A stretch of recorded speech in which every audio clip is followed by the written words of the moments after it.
আমরা একটি স্বচ্ছ প্রক্রিয়ার মাধ্যমে জনপ্রতিনিধির যারা জনগণের মধ্যে থেকেছেন এতদিন তাদেরকে আমরা পার্লামেন্টে নিয়ে যেতে চাই।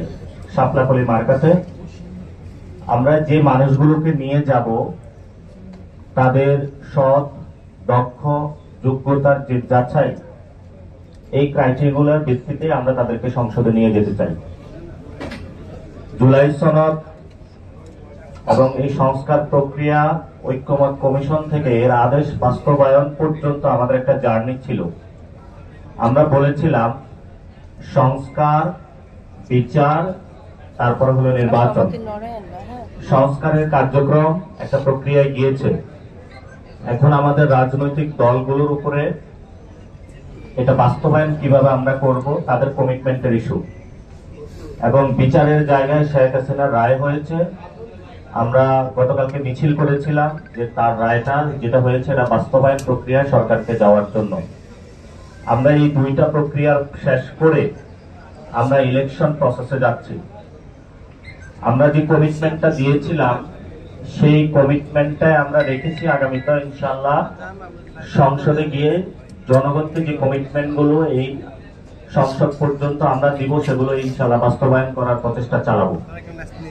আমাদের গণ অভ্যুত্থানের নায়ক গত 3 অগাস্ট একটি ঘোষণা দিয়েছিলেন, যে এই ঘোষণার মধ্যে অন্যতম একটি দাবি ছিল নিউ সেটেলমেন্ট, যে আমরা একটি নতুন বাংলাদেশ চাই, নতুন সংবিধান চাই।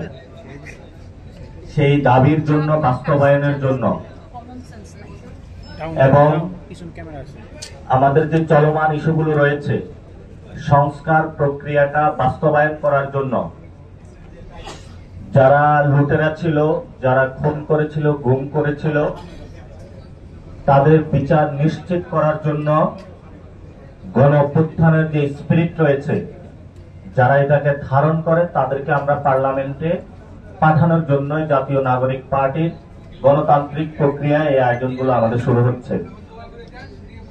এখানে একটি কথা আসে যে 24-এর গণ অভ্যুত্থানের কি কোনো চেতনা বিক্রি করা হচ্ছে? আমরা সেখানে সুস্পষ্ট বলতে চাই, মহান যে মুক্তিযুদ্ধ হয়েছিল সেখানে মুক্তিযুদ্ধের চেতনা ছিল সাম্য, মানবিক মর্যাদা এবং ন্যায় বিচার। এই 3টি চেতনা থেকে মুক্তিযুদ্ধকে শুধু আওয়ামী লীগ নিজের পকেটস্থ করেছিল। ফলত চেতনা অর্থ খারাপ না, স্পিরিট জিনিসটা খারাপ না।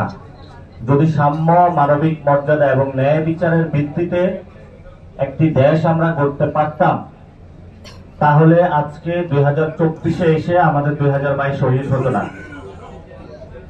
এই সংসদে একটা রিফর্ম অ্যাসেম্বলি হবে, একটি উচ্চ কক্ষ হবে। এখনো আমাদের বিচার বিভাগ স্বাধীন নয়। আমরা বিচার বিভাগ স্বাধীন করতে চাই, এটা গণ অভ্যুত্থানের চেতনা। তো যেই চেতনাগুলোর কথা বলি আমরা, সেগুলা যদি সত্যিকার অর্থে আমরা বাংলাদেশে বাস্তবায়ন করতে পারি, তাহলেই ভবিষ্যৎ যে বাংলাদেশের স্বপ্নটা আমি আপনি দেখি সেটা আমাদের গঠন করা সম্ভব।